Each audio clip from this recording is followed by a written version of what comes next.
Guys, അപ്പൊ നമ്മുടെ അമ്മൂമ്മന്റെ വീട്ടില് ഇടവ പൂജയാണ്. അപ്പൊ അതിനായിട്ടുള്ള ഒരുക്കങ്ങളാണ് നടന്നുകൊണ്ടിരിക്കുന്നത്. വെള്ളത്തിൽ കുറിവെക്കുന്ന ജോലി എനിക്കാണ്.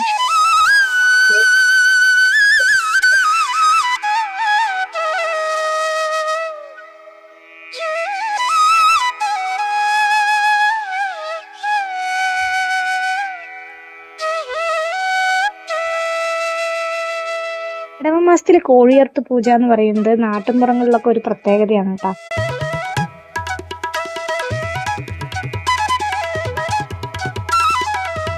അങ്ങനെ പൂജയ്ക്കുള്ള ഒരുക്കങ്ങളൊക്കെ തുടങ്ങി.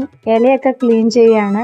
കഴിക്കാനുള്ള ഇല, പൂജ കഴിക്കാനുള്ള ഇല, അങ്ങനെ ഒരുപാട്. ഇങ്ങനെ തറവാട് പൂജയ്ക്ക് എല്ലാ മക്കളും ഒരുമിച്ച് എത്തി നടത്തണം എന്നാണ് കേട്ടോ. അങ്ങനെ എല്ലാവരും അവിടെ എത്തിയിട്ടുണ്ട്.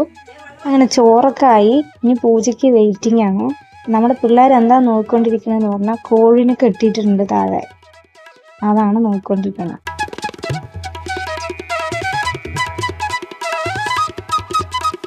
തറവാട് പൂജ പലവിടെയും പല വിധത്തിലാണ് നടത്തുന്നത് കേട്ടോ. പകല് നടത്തും, ചിലർക്കൊരു രാത്രി നടത്തുന്നത്.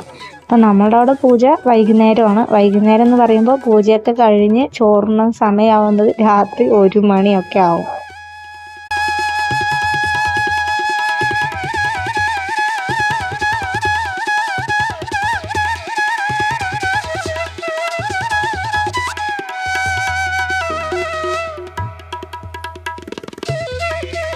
പൂജ കഴിയുമ്പോൾ എന്തായാലും സമയമാവും. അപ്പം നമ്മൾ പൂളക്കിഴങ്ങ് പുഴുങ്ങി വെച്ചിട്ടുണ്ടായിരുന്നു, അതാണ് കഴിക്കുന്നത്.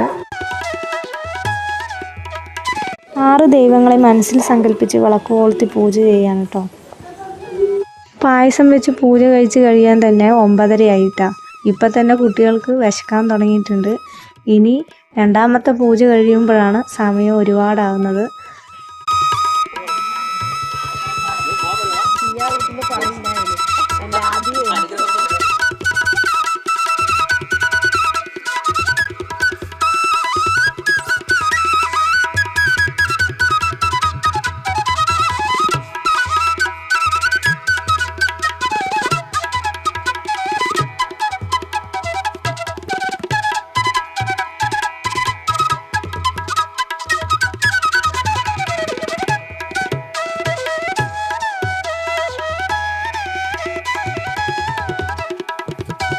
അങ്ങനെ പായസവും നീരാവിരിയും വെല്ലവും പഴവും തേങ്ങയൊക്കെ കൂടി കഴിക്കാൻ ഒരു പ്രത്യേക ടേസ്റ്റാണ് കേട്ടോ. ഈ പ്രസാദം തൊട്ട വീടുകളിൽ കൊടുക്കാമെന്ന് പറഞ്ഞാൽ എല്ലാവരും ഉറങ്ങിയിട്ടുണ്ടാവും. അങ്ങനെ അവരുടെ ഉറക്കം കളയണ്ടെന്ന് പറഞ്ഞ് നമ്മളതിനെ ആ പ്രസാദം കഴിച്ചു.